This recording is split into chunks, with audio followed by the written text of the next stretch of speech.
विनय न माने जलति जड़, गए 3 दिन बीत, बोले राम सकोप तब, भय बिनु होए न प्रीत। दोस्तों आज का ये वीडियो उन लोगों के लिए नहीं है जो दलाल हैं, जो अंधभक्त हैं और जो चमचे हैं किसी पार्टी के। ये वीडियो सिर्फ और सिर्फ राष्ट्रभक्त के लिए है, देशभक्तों के लिए है और सिर्फ पढ़ने वाले बच्चों के लिए है और उनके मां बाप के लिए है। अगर आप इस कैटेगरी में आते हैं तो इस वीडियो को अंत तक देखिएगा। अदरवाइज अगर आप किसी पार्टी के चमचे हैं या फिर किसी पार्टी के आप अंधभक्त हैं तो इस वीडियो को अभी छोड़ दीजिए। दोस्तों इस पीछे टाइटल को आप ध्यान से देखिए, मैंने क्या लिखा है कि गिर जाएगी मोदी सरकार। आप सोच रहे होंगे सर ऐसी घटना हो गई है जिसकी वजह से आप कह रहे हैं कि गिर जाएगी मोदी सरकार। आपने देखा होगा कुछ समय पहले की ही बात है कि कैसे यूजीसी को लेकर एक बहुत बड़ा बवाल छिड़ा पूरे देश में, लोगों ने विरोध किया, सरकार को बैकफुट पे आना पड़ा। आपने देखा होगा लगातार बहुत सारे परीक्षाओं के पेपर लीक होते गए, बहुत सारे परीक्षाओं के पेपर लीक होते गए। पिछले 10 साल में देखा जाए, पिछले साल में देखा जाए, 5 सालों में देखा जाए, सैकड़ों ऐसे पेपर थे जिनको लीक किया गया। और लीक करने में शामिल जो लोग थे उन लोगों पर क्या कार्रवाई हुई, उन लोगों को क्या सजा दी गई, इस पर कोई जानकारी जो है पब्लिक के पास नहीं है। और जब पब्लिक इससे परेशान होती है, जब बच्चे इससे परेशान होते हैं, जिनके मां बाप इससे परेशान होते हैं, जब वो आवाज उठाते हैं तो उनकी आवाज को किस तरीके से दबाया जाता है, किस तरीके से उसका दमन किया जाता है, यह कल हमने 20 जुलाई को दिल्ली में देख लिया। दोस्तों एक मंत्री को बचाने के लिए, एक राज्य को बचाने के लिए, एक राज्य में अपनी सत्ता को स्थापित करने के लिए, ओडिशा की बात कर रहा हूं, ओडिशा को बचाने के लिए एक मंत्री को नहीं हटाया जा रहा। और वो मंत्री कौन है? धर्मेंद्र प्रधान। धर्मेंद्र प्रधान कौन है भाई? शिक्षा मंत्री है। क्या उसकी नैतिक जिम्मेवारी नहीं है? किस तरीके से बर्बरता की गई है कल बच्चों पे। बहुत सारे लोग बोलेंगे कि सर सीआईए फंडेड था, चाइना फंड किया, ये देश के अराजक तत्व हैं, सर ये आंदोलनजीवी हैं, आंदोलनकारी, इनको पढ़ाई लिखाई से कोई मतलब नहीं है, कोई उसमें स्टूडेंट नहीं था। ये सारी बातें, आपकी जितनी भी बातें वो सारी बातें ठीक है, मान लेता हूं मैं कि उसमें होंगे असामाजिक तत्व, उसमें होंगे कुछ ऐसे बच्चे जो गलत होंगे, इस बात से कोई इंकार नहीं कर सकता। आप बोलेंगे सर जंतर मंतर पे किसी ने आकर अल्लाह का नाम लिया, कोई आकर जो है भगवान राम का अपमान करता है, सीता जी का अपमान करता है, कश्मीर को अलग करने वाले लोग वहां पे पहुंचे हुए हैं, जितने भी देशद्रोही ताकतें हैं वो वहां पे पहुंचे हुए हैं। अरे भाई तो बीजेपी को किसने रोक रखा था? बीजेपी के नेता क्यों नहीं पहुंचे वहां पे? धर्मेंद्र प्रधान क्यों नहीं पहुंचे वहां पे? आप बोलेंगे कि सर वहां पे जितने भी राष्ट्र विरोधी ताकतें हैं वो वहां पे पहुंची हुई थी, तो राष्ट्रभक्त क्यों नहीं पहुंच रहे थे? क्या राष्ट्रभक्तों को इन मुद्दे से कोई लेना देना नहीं था? क्या मुद्दा क्या है? मुद्दा है धर्मेंद्र प्रधान का इस्तीफा। इसके अलावा कोई मुद्दा है क्या? क्या वो आतंकवादी है? क्या वो नक्सलवादी है? क्या वो देश को अलग तोड़ने की बात कर रहे हैं? जब मुद्दा है देश की शिक्षा व्यवस्था से संबंधित, जब मुद्दा है एक मंत्री के इस्तीफे से संबंधित, तो वहां पर तो कोई भी जा सकता है, विपक्ष का हो या पक्ष का हो। आप बोलेंगे सर समाजवादी पार्टी पहुंच गया, आम आदमी पार्टी, आप बोलेंगे सर ये जो कॉकरोच जनता पार्टी है, देखो मेरा कोई हमदर्दी नहीं है कॉकरोच जनता पार्टी के, अभिजीत दीप के, और ये तो एकदम नकारे लोग हैं। जिस तरीके का नेतृत्व कल इनको दिखाना चाहिए था, उस तरह का नेतृत्व इन्होंने अगर दिखाया रहता तो मैं लिख कर दे सकता हूं कि कल का कल धर्मेंद्र प्रधान का इस्तीफा हो गया रहता। क्योंकि ये जो लीडरशिप है धर्मेंद्र प्रधान के खिलाफ जो लीडरशिप दिखाई जा रही है कॉकरोच जनता पार्टी की तरफ से, कौन कौन है? विजेता दहिया, सौरभ दास और अभिजीत दीपके, 3 मेन लीडर हैं। अभिजीत दीपके जो है पता नहीं उसको कहां पकड़ लेके चला गया, सौरभ दास जो है जेपी नड्डा के घर में बैठे हुए हैं, और विजेता दहिया बर्गर खा रहा है। इनका नेतृत्व तो एकदम 2 कौड़ी का है एकदम। मैं कहता हूं अगर अच्छी लीडरशिप मिली रहती तो कल का कल धर्मेंद्र प्रधान का इस्तीफा जो है देश के सामने रहता। क्यों नहीं देगा इस्तीफा भाई? हमने बनाया है मंत्री, हमने बनाई है सरकार। अगर आपकी अकाउंटेबिलिटी अगर हम तय नहीं करेंगे लोकतंत्र में तो कौन करेगा? ये लोकतंत्र है, ये लोगों का तंत्र है, ये आपका तंत्र नहीं है। इसीलिए मैं कह रहा हूं कि अंधभक्त और चाटुकार और चमचे जो है इस वीडियो से दूर रहें, चाहे कांग्रेस पार्टी के हो, आम आदमी पार्टी के हो या बीजेपी के हो। हमसे, मेरे को उन लोगों से कोई लेना देना नहीं है। यहां पे बात सिर्फ और बच्चों की हो रही है। बच्चों की बात इसलिए हो रही है क्योंकि बच्चों की सिर्फ एक मांग थी, एक मांग। और मांग क्या है? मांग है कि भाई धर्मेंद्र प्रधान का इस्तीफा होना चाहिए। और क्या लाठियां चलाई हैं, आपने सर में मारे हैं। आपने कानून पढ़ा है कि नहीं पढ़ा है? ये जितने भी पुलिस वाले कल लाठी चला रहे थे, जिनके नेम प्लेट नहीं थे यहां पे, डीके बासु का गाइडलाइन पढ़ा है क्या? DK Basu versus West of Bengal, State of West of Bengal क्या कहता है? पुलिस को लेकर क्या क्या गाइडलाइंस हैं? क्या किसी के नेम प्लेट यहां पे होना चाहिए या नहीं होना चाहिए? क्या पैरों पे मारना है, सर पे मारना है बच्चों के? दौड़ा दौड़ा कर मारना है? पीसफुल प्रोटेस्ट था, पीसफुल प्रोटेस्ट था। और मैं कह रहा हूं कि ये तो सिर्फ 2-3 दिन में ही आह्वान रखा गया कि 20 जुलाई को जो हम संसद पे जाएंगे, और 20 जुलाई को हम संसद मार्च करेंगे। क्यों नहीं जाएंगे संसद भाई? संसद में बैठे हुए लोग कौन हैं? ये 543 लोग जो संसद में बैठते हैं, ये कौन लोग हैं? इनको हमने चुना है, आपने चुना है? क्या इनसे जवाबदेही नहीं होगी? एक बच्चा जब गलती करता है तो उसके मां बाप से जवाबदेही ली जाती है ना। लोकतंत्र में ये 543 जो सांसद बैठे हुए हैं लोकसभा में, क्या इनकी जवाबदेही नहीं है? और ये मंजर आया क्यों? ये आज का दिन देखना क्यों पड़ा 20 जुलाई का? कारण है ये ईगो, ये घमंड कि भाई हमारी सरकार है, हम कुछ भी कर सकते हैं। अरे भाई 60-70 साल शासन किया है कांग्रेस ने, आज देख रहे हो ना कांग्रेस का क्या हालात है। 40 सीट 50 सीट लाने में हालत खराब हो जा रही है, पूरे देश से सुपड़ा साफ हो गया। यही चाहते हो आप भी? 60 साल राज किया ना कांग्रेस ने, आज क्या हालात हैं उसके? आज क्या हालात हैं? एक सीट नहीं जीत पा रहा, वो खाता नहीं खुल पा रहा, लोकसभा में हालत खराब है, विधानसभा में पूछो मत कि क्या उनकी स्थिति है।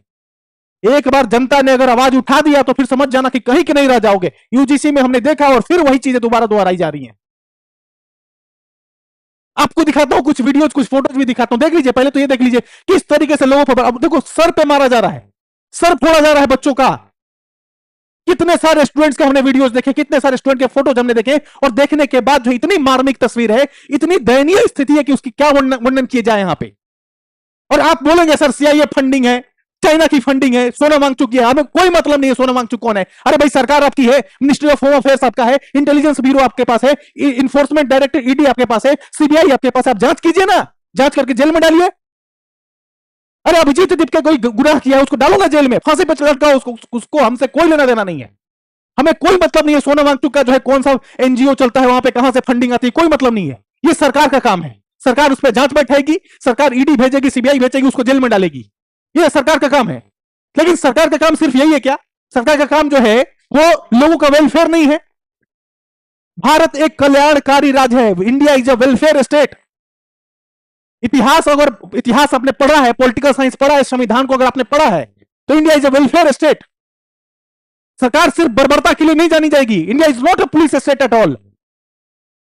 देखिए यहां पे क्या हुआ कल, आपको बहुत सारे वीडियोस फोटो दिखाता हूं। कल जो है पूरे दिन जो है ये हुआ यहाँ पे सोनम वांगचुक तो चलो सफदरजंग अस्पताल में भर्ती है, वहां से लेटर लिख रहे हैं, ठीक है, इनका अपना है। हजारों हजार लाखों लोग कल रोड पे थे, मेट्रो को बंद कर दिया, चारों तरफ मेट्रो को बंद कर दिया, लोग पैदल जा रहे हैं। नेटवर्क जैमर लगा के लोगों को इंटरनेट कनेक्शन बंद कर दिया ताकि लोग और नहीं पहुंच सके। दिल्ली के जितने भी बॉर्डर्स हैं, चाहे यूपी की तरफ का बॉर्डर हो या हरियाणा की तरफ बॉर्डर हो, सारा बॉर्डर सील कर दिया गया, लोग नहीं पहुंच सके। तब भी 1 लाख से ज्यादा लोग वहां पे पहुंचे हुए थे, और ये सारे यूथ हैं जिनकी उम्र महज जो है 20 साल 16 साल से लेकर जो है 30-35 साल के बीच में है। और उनको सपोर्ट करने के लिए उनके मां बाप जो गार्जियन है वो भी पहुंचे हुए हैं वहां पे। मांग क्या है भाई?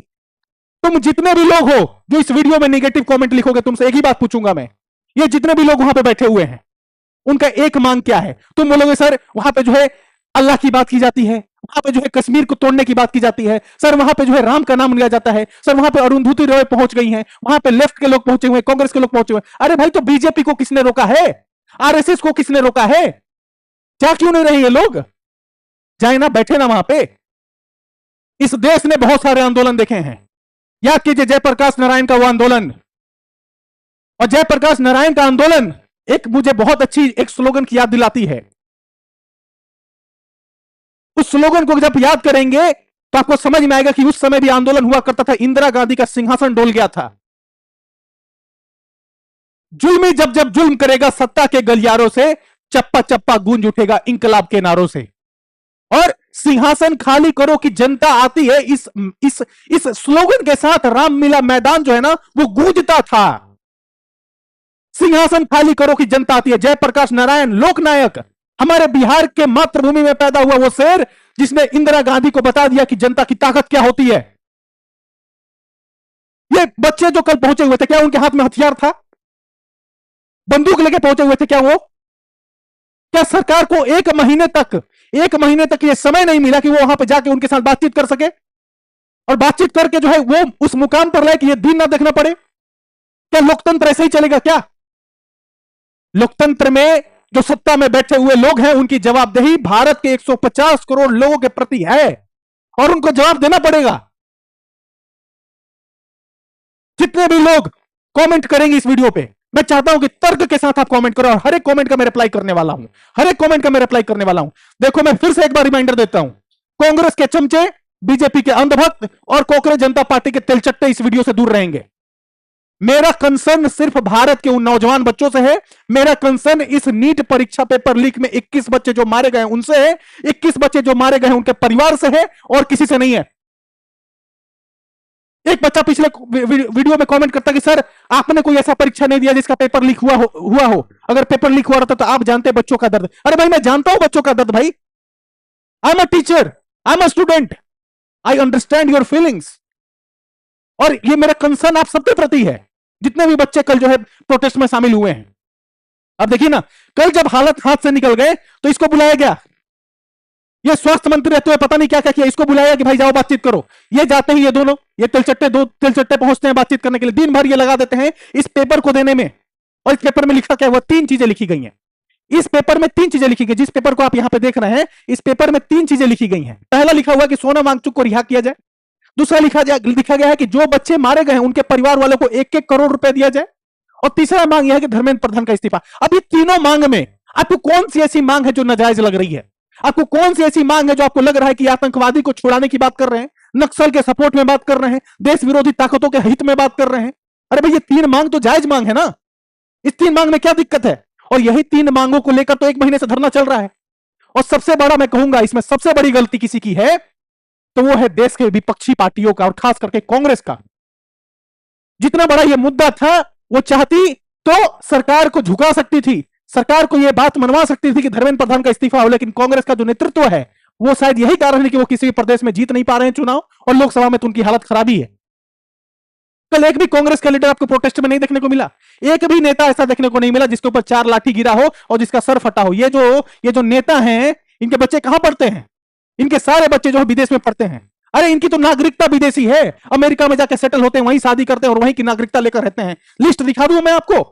लिस्ट दिखाऊं कि कौन कौन से नेता के लोग जो है बाहर बेटे बाहर रहते हैं, यहां पे भारत में रहकर राष्ट्रभक्त देशभक्त की बात करते हैं, और इनके खुद के औलाद जो है वो विदेश में रहकर जो पढ़ाई करते हैं और वहीं की नागरिकता ले रखे हुए हैं।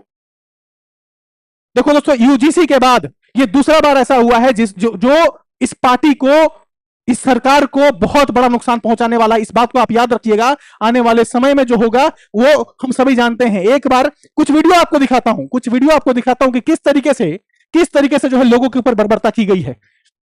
लोगों को मतलब निहत्थे बच्चों को मारा गया है, पीट पीट कर मार दिया। देखिए तस्वीर देखिए आप ध्यान से जरा। इतने लोगों को मारा गया है कि मैं क्या बताऊं। और सिर्फ कल दिल्ली में ही प्रोटेस्ट नहीं हुआ, मुंबई और देश के अलग अलग कोनों में भी प्रोटेस्ट हुआ। ये देखिए कल मुंबई में जो है प्रोटेस्ट हुआ है, वहां की तस्वीरें हैं। और ये देख लीजिए, ये संसद भवन के आसपास की ये तस्वीरें हैं, वीडियोज हैं। किस तरीके से बच्चे यहां पे पहुंचे हुए हैं। क्यों नहीं पहुंचेंगे संसद में? जब सांसद मेरे पास नहीं आ रहा है बात करने के लिए तो जनता को तो संसद में घुसना पड़ेगा। ये संसद लोकतंत्र का मंदिर है, लोगों के तंत्र का मंदिर है। ये 543 ये जो सत्ता में बैठे हुए जो सांसद हैं, सत्ता में जिसकी सरकार है, उसका कौन सा सांसद पहुंचा जंतर मंतर अपनी बात को रखने के लिए, इन सबसे संवाद करने के लिए? जब वो लोग नहीं पहुंचे, जब ये बच्चे वहां पे पहुंच रहे हैं तो क्यों तकलीफ हो रही है भाई? गोली दिखा रहे हो, टीयर गैस छोड़ोगे? मेरे इस बात का तर्क का आप जवाब दे दीजिए कि 1 महीने तक लगातार मैं बात कर रहा हूं, 1 महीने तक यह अनशन चला। इस 1 महीने में एक भी बीजेपी पार्टी का सांसद कोई पहुंचा वहां पे बातचीत करने के लिए? और जब वो नहीं पहुंचा, जब ये लोग वहां पे पहुंच गए संसद में, तो क्यों तकलीफ हो रही है?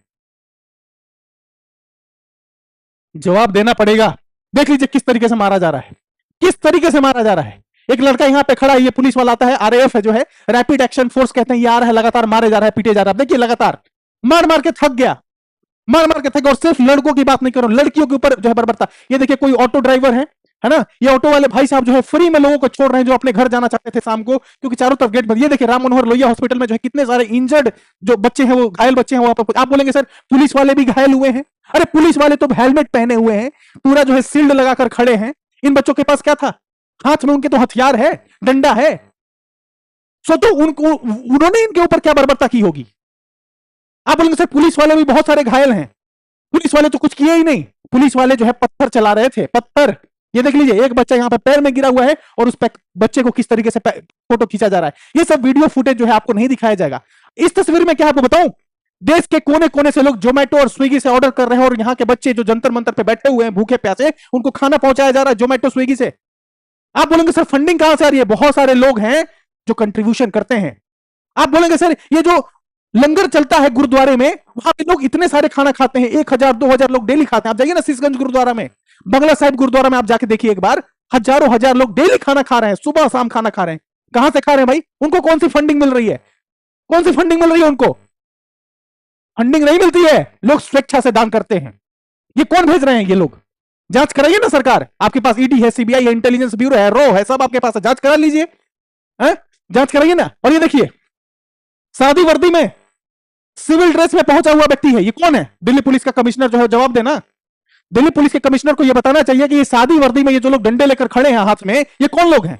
और ये लगातार मारे जा रहे हैं, पीटे जा रहे हैं प्रोटेस्टर्स को, बच्चों को मार रहे हैं ये लोग।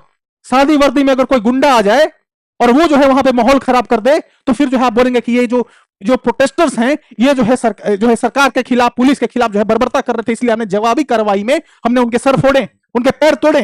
ये कौन लोग हैं सिविल ड्रेस में? क्या सिविल ड्रेस में अलाउ है कि आप लाठी चलाएं? क्या सिविल ड्रेस में अलाउ है? आपने, मैंने बताया ना, डीके बासु गाइडलाइन आप पढ़ लीजिए। डीके बासु गाइडलाइन क्या कहती है? DK Basu versus State of West Bengal, इसको खोल के पढ़ना आप एक बार कि क्या कहता है उसका गाइडलाइन। ऐसी ऐसी इतनी सारी तस्वीरें हैं। जुल्मी जब जब जुल्म करेगा सत्ता के गलियारों से, चप्पा चप्पा गूंज उठेगा इंकलाब के नारों से। देखो ये तस्वीर देखो जरा, हजारों हजार जो है वीडियो जैसे पड़े हुए हैं, हजारों हजार वीडियोस। ये देखो, ये जो रैपिड एक्शन फोर्स का जो ये बंदा है, ये जो पुलिस वाला है, ये आदमी यहां से आगे बढ़ रहा है और इसके पैर में पैर लगा देता है ताकि गिर जाए नीचे। ऐसी ऐसी हजारों वीडियो जो है मेरे सामने आ रही है, और देखने के बाद खून खौल उठता है, क्योंकि इस लोकतंत्र के मंदिर में, इस संसद में एक भी ऐसा सांसद नहीं है जो इनके साथ आके जो है कंधे से कंधा खड़ा होकर, कंधे से कंधा मिलाकर खड़ा हो और बोले कि पहली लाठी मैं खाऊंगा, फिर जो है इस देश के बच्चे खाएंगे। आपका खून नहीं खोलता है क्या?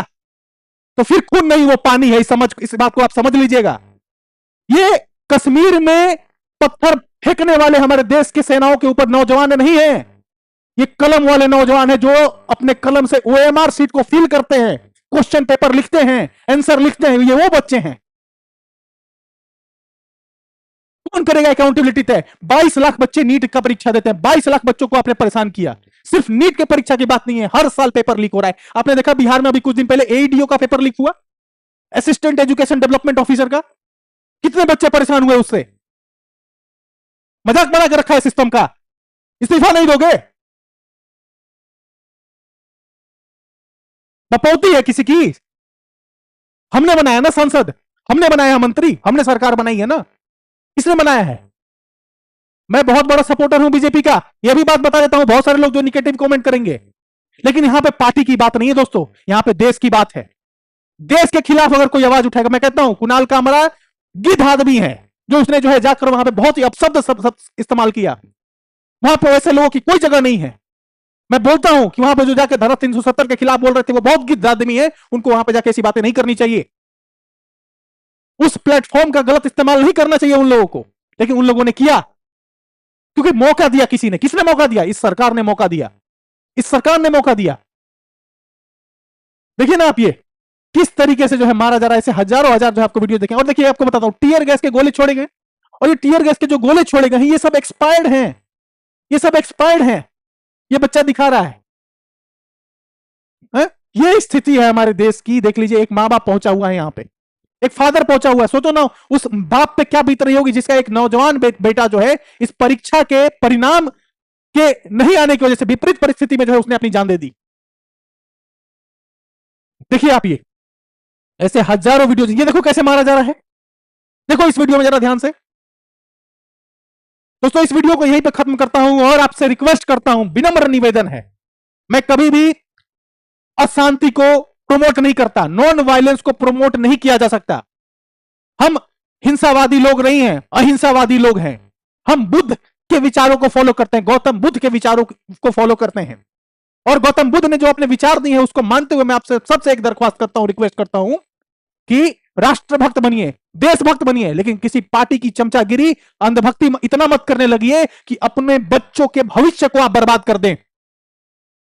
मैं ये नहीं कहता हूं कि 150 करोड़ की जनसंख्या है, बहुत सारी कमियां आती हैं, बहुत सारे हमारे सामने जो है बहुत सारी समस्याएं हैं इस देश में, लेकिन हर एक समस्या का एक समाधान है, हर एक समस्या का एक जो है परिणाम निकाला जा सकता है, निष्कर्ष निकाला जा सकता है।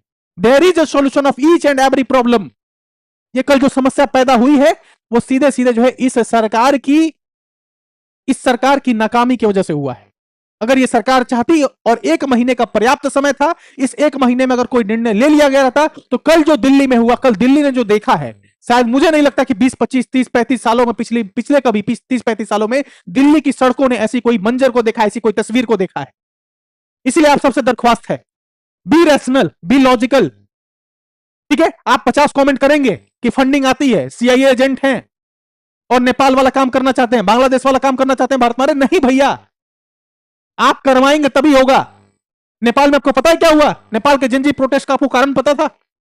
नेपाल के जनजी प्रोटेस्ट का आपको कारण पता था क्या? चलो उन सब चीजों में अभी नहीं जाएंगे, लेकिन जो चीजें हो रही हैं वो हमारे देश के लिए अच्छी बात नहीं है। और मैं रिक्वेस्ट करता हूं, देख लीजिए, नो नेम टैग पुलिस, इतने पुलिस वाले हैं ना ये खड़े, किसी के नेम प्लेट आपको देखने को नहीं मिलेगा। देखो यहाँ नेम प्लेट दिख रहा है क्या? ये जो मोहतरमा है, ये जो मैडम है, इनका नेम प्लेट दिख रहा है क्या? किसी का नेम प्लेट नहीं है, किसी का नेम प्लेट नहीं है, आप देख लीजिए। और ये तो दहिया जो है, इसको तो बर्गर खाने से फुर्सत ही नहीं है। ये तो नक्कारे लोग हैं, नक्कारे और मक्कार लोग हैं। ऐसे बहुत सारे लोग आपको देखने को मिलेंगे। देख लीजिए, ये जो गुंडे हैं, ये लोग जो हैं हाथ में लाठी लेकर और सिविल ड्रेस में जो ये पहुंचे हुए, कौन लोग हैं? जो दिल्ली कमिश्नर को बताना चाहिए। चलिए वीडियो को खत्म करता हूं, मिलता हूं किसी और एक वीडियो एक नए टॉपिक के साथ। और ध्यान रखिएगा, देशभक्ति और राष्ट्रभक्ति इस शरीर के खून खून में है, लेकिन चाटुकारिता, अंधभक्ति और चमचागिरी और दल्लागिरी हमसे नहीं हो पाएगा भाई साहब। ठीक है, इस वीडियो को अंत करता हूं, मिलता हूं किसी और एक वीडियो में नए टॉपिक के साथ। Take care, have a good day. Jai Hind, जय भारत दोस्तों। और मैं चाहता हूं ये परंपरा बनी रहे, ये प्रकृति बनी रहे। सत्ता का खेल तो चलेगा, सरकारें आएंगी जाएंगी, पार्टियां बनेगी बिगड़ेंगी, मगर ये देश रहना चाहिए, इस देश का लोकतंत्र अमर रहना चाहिए। क्या ये आज के वातावरण में कठिन काम नहीं हो गया है? ये चर्चा तो आज समाप्त हो जाएगी, मगर कल से जो अध्याय शुरू होगा, उस अध्याय पर थोड़ा गौर करने की जरूरत है।